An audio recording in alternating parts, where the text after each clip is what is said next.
Believe me, crime survivors go through hell. They so often live with fear, sometimes the guilt of why they survived and others didn't, and anger every day. And over, the questions keep coming back. Why? Why did it happen? The survivors you're about to meet have had to live with those nagging feelings for almost 20 excruciating years. But tonight, we got to help them regain another very strong emotion: hope. 20 years have come and gone, but Ida Hogene's haunting memories linger every day. It's still there. I mean, I think of it from when I wake up to when I go to sleep. Her nightmare began February 10th, 1990. That morning, she headed to her job as a cook at Las Cruces Bowl in Las Cruces, New Mexico. 12-year-old Melissa, whose grandfather owned the bowling alley, spent her days running around the lanes with a friend. Her mother ran the popular business. Ida, we're hungry. Please make us some enchiladas. I love your green enchiladas. Well, sweetie, I'm really busy right now. I mean, look at, we've set up for all those people that are coming for the tournament. Do you know what? I'll make something for you later, okay? I promise. Let's get candy then. Gummy bears. That morning, Melissa's and Ida's world would change forever. Two men came in and took my carefree childhood away from me. I felt something on the side, and I looked down. It was a gun. And he told me, come with me. This is the holdup. They pulled their guns out, and they told me to go back to where I came from. And I did. Mama, hold on a minute. And that was in the office where my mom was doing the daily deposit. Is that it? And they told us all to get on the floor, put our heads down. The robbers had what they came for, all of the bowling alley's money. That's what makes what happened next so unexplainable. We had our heads down, and I remember picking it up twice because I heard noise. When they shot me in the head, I thought my head exploded.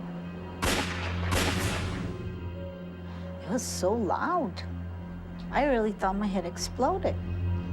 And I don't know why, but I put my hands on my head. And I think that's what saved my life. The bullets just skimmed my head. They didn't penetrate. There would be even more unexplainable violence to come. At 8 a.m. that morning, the alley's mechanic, Steve Turan, showed up for work. Where's Stephanie? He had his two young daughters with him, 6-year-old Paula and 2-year-old Valerie. Ida. He had no idea what they were walking into. God. No! No! No!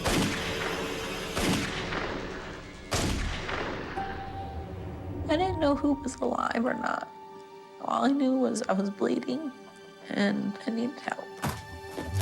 As the robbers fled with their take of $5,000, Melissa painfully hoisted herself up to a desk and called 911.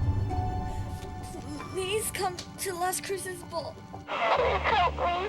How many people are hurt? 1, 2, 3, 4, 5, 6, 7. 7 people are hurt? Yes, I think.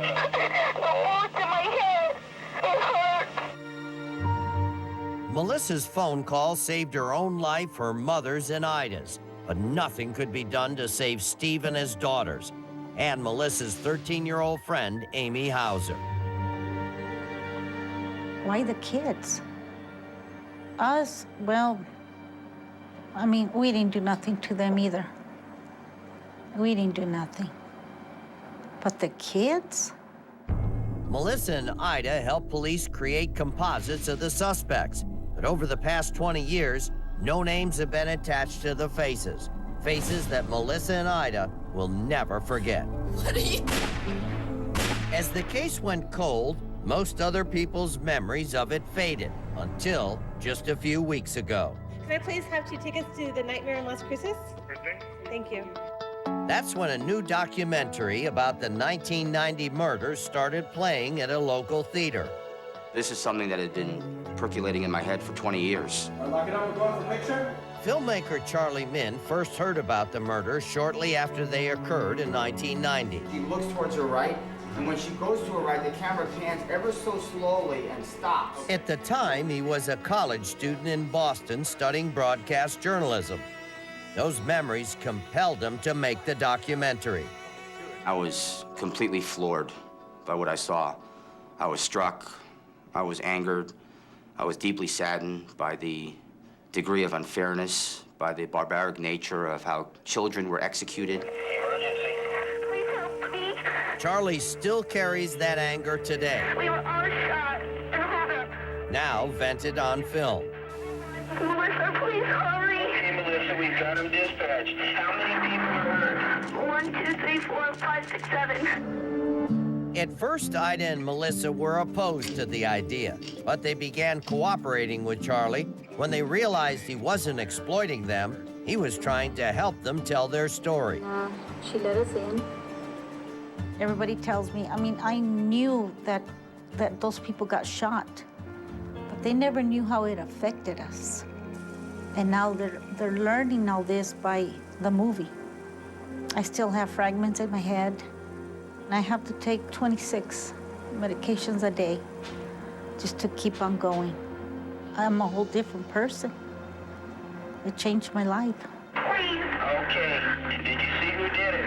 No, sir. They told us all to get down. They shot me 5 times. I've been living with this every day for six months, 24/7. So if people can just imagine, if I could just imagine what the victims' families have been going through for 20 years. So I just pray that somebody will come forward and help solve this case. So do I. That's why we've aired this case multiple times. I'm praying tonight is the last time we have to tell the story, and that you can give us the answers that will put these cold-blooded killers away. Please call. We have to know, like right now. That would be the nicest thing. You're right, Ida, it would be the nicest thing. And it might also be the bravest thing someone could do. But I don't see how anybody could see your story and not want to get you and Melissa justice. So here are some clues to help do just that. Cops really want everyone to take another look at these sketches. They made these at the time of the massacre, and these are age-enhanced versions. Think about people you knew, things you may have heard or seen back in 1990 when this horrible crime occurred. It's that kind of information that can crack this case at last. So if you can help, please, have the courage to make that call. 1-800-CRIME-TV. Tell us what you know, and I promise you can remain anonymous.